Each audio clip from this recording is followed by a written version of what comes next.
Went outside after they tried to kill me last night using weapons in this town to control the energy and power to my house, and trying to impersonate someone that I deeply admire and adore, that I have since childhood. And there's these black crows out there, and they sent me a video saying, you don't know the power of crows. Well, I didn't watch it. When they tried to kill me, these black crows came to my property I haven't seen before, and they're still out there because this group is still trying to kill me. But the reason I'm crying is not for me. It's because I can see them killing my friend Frankie Valli. I can see a change in him. I know after they robbed me and they took all my ideas, they even used part of my idea, and with the songs I had at my space, You're Just Too Good to Be True, Born Free, and another Frankie Valli song. And they had George Clooney put it in Burn After Reading and him singing in it, and the Frankie Valli songs in the story, after they saw that everything on my computer was past in the past when I had tried to promote him, and I had gone to his mother's house and had an artist do a book on how to bring his songs to life through story characters and figurines and dolls, and this group just latched on to everything. And this group that got in my computers that tried to seize control of me, possess me. John Saul and all of them were meeting online, trying to get Obama elected, talking about skulls killing people to reform society for the dark side, people being hanged. Well, it was all Illuminati, because later they hanged Carradine, they beheaded the guy on the Greyhound bus. They started doing all the things that this group talked about, and they paralyzed my dad, and then later they went in and attacked him in his home. But I'm really upset because I see that Frankie is being worked like a dog. And I know he prays. I know his aunt is a nun.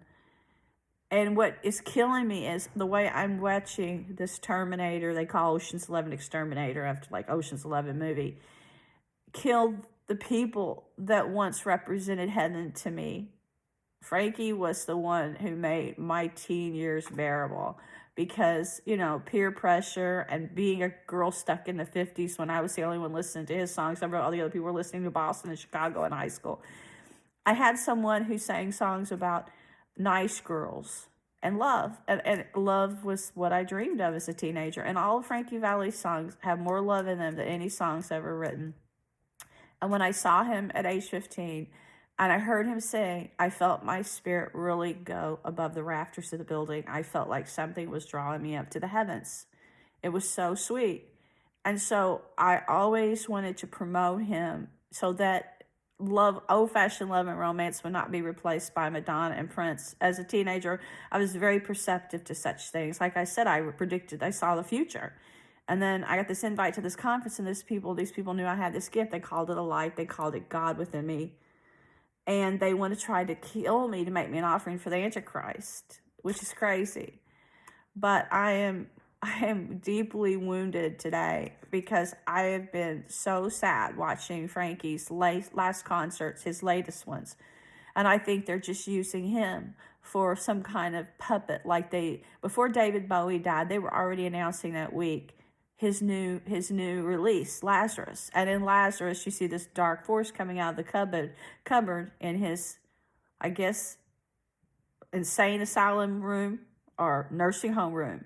And he's crying that he said, I got to be famous. Look at me, I'm famous. He's like implying you fall for if you become famous. If you become a star and you get wealth, you fall.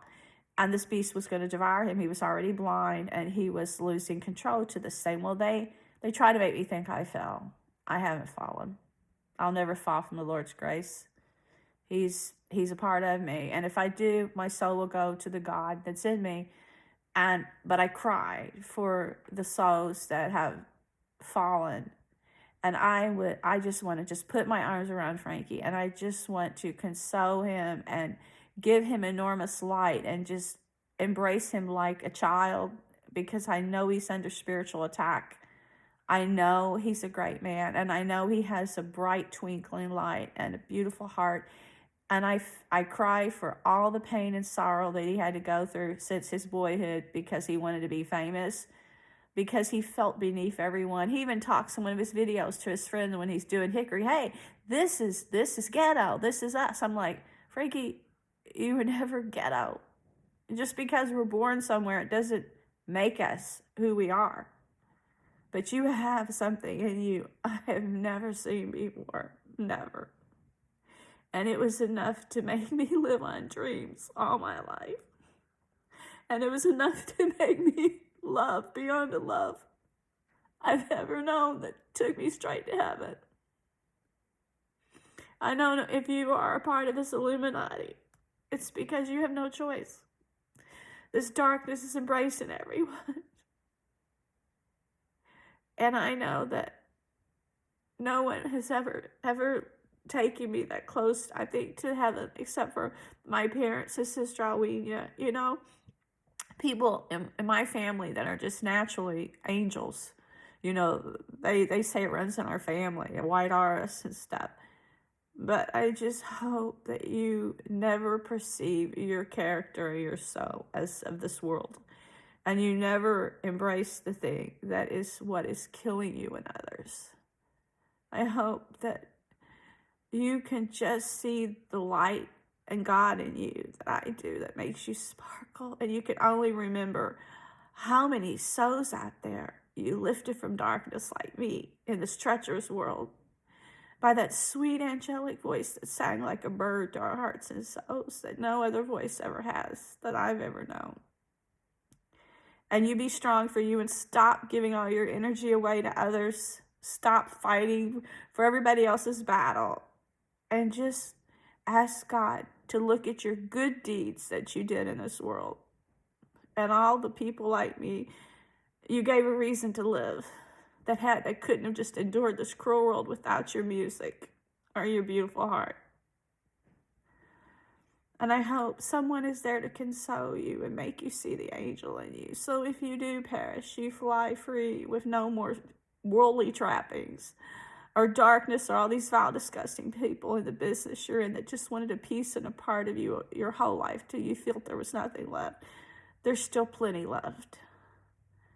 But think of God and your eternal home with Him and the love and the beauty He gave you as eternal. Don't think of any of the world's problems. They pass. Don't think of this world. It passes. Just put your soul and your love in God's hands